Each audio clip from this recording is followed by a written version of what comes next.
Care വർക്കേഴ്സിന്റെയും senior care വർക്കേഴ്സിന്റെയും സാലറിയുടെ കാര്യത്തിൽ ഇന്ന് ഹോം ഓഫീസിന്റെ ഒരു അപ്ഡേറ്റ് ഉണ്ട്. ആ ഒരു അപ്ഡേറ്റ് ഷെയർ ചെയ്യാൻ വേണ്ടിയിട്ടാണ് ഈ ഒരു വീഡിയോ ചെയ്യുന്നത്. 2022 കെയർ വർക്കേഴ്സിന്റെയും സീനിയർ കെയർ വർക്കേഴ്സിന്റെയും വിസ അനൗൺസ് ചെയ്ത സമയത്ത് ആ ഒരു വിസയിലേക്ക് ഒരാളെ സ്പോൺസർ ചെയ്യണമെങ്കിൽ എംപ്ലോയേഴ്സ് ഒരു മണിക്കൂറിന് മിനിമം 10 പൗണ്ട് 10 പെൻസ് എങ്കിലും സാലറി കൊടുത്താൽ മാത്രമേ ഒരാളെ കെയർ വർക്കറായിട്ടോ അല്ലെങ്കിൽ സീനിയർ കെയർ വർക്കറായിട്ടോ റിക്രൂട്ട് ചെയ്യാൻ പറ്റുമായിരുന്നുള്ളൂ. അതായിരുന്നു മിനിമം ആയിട്ടുള്ള സാലറി റിക്വയർമെന്റ്.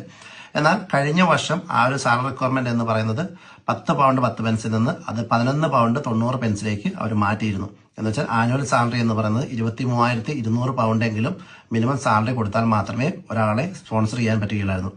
എന്നാൽ ആ റിക്വയർമെന്റിനകത്ത് ഇന്ന് പുതിയൊരു അപ്ഡേറ്റ് കൊണ്ടുവന്ന പ്രകാരം ഇനി തൊട്ട് കെയർ വർക്കർ ആയിട്ടോ അല്ലെങ്കിൽ സീനിയർ കെയർ ആയിട്ടോ ആരെങ്കിലും ഒരു എംപ്ലോയർക്ക് സ്പോൺസർ ചെയ്യണമെങ്കിൽ 25,000 പൗണ്ട് മിനിമം ഉള്ള ആനുവൽ സാലറി കൊടുത്താൽ മാത്രമേ ഇനി സ്പോൺസർ ചെയ്യാൻ പറ്റുകയുള്ളൂ.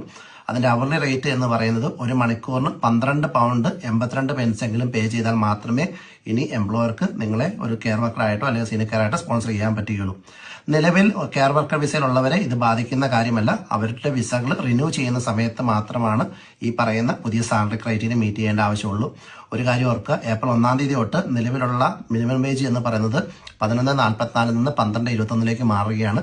എന്നാൽ കെയർ വർക്കേഴ്സിന്റെയും സീനിയർ കെയർ വർക്കേഴ്സിന്റെയും മിനിമം സാലറി എന്ന് പറയുന്നത് 12.82 ഇന്ന് തൊട്ട് മാറിയിരിക്കുന്നു. ഇനി തൊട്ടുള്ള എല്ലാ സ്പോൺസർഷിപ്പുകൾക്കും 12.82 ഉണ്ടെങ്കിൽ മാത്രമേ വിസ അപ്രൂവ് ആയി കിട്ടുകയുള്ളൂ.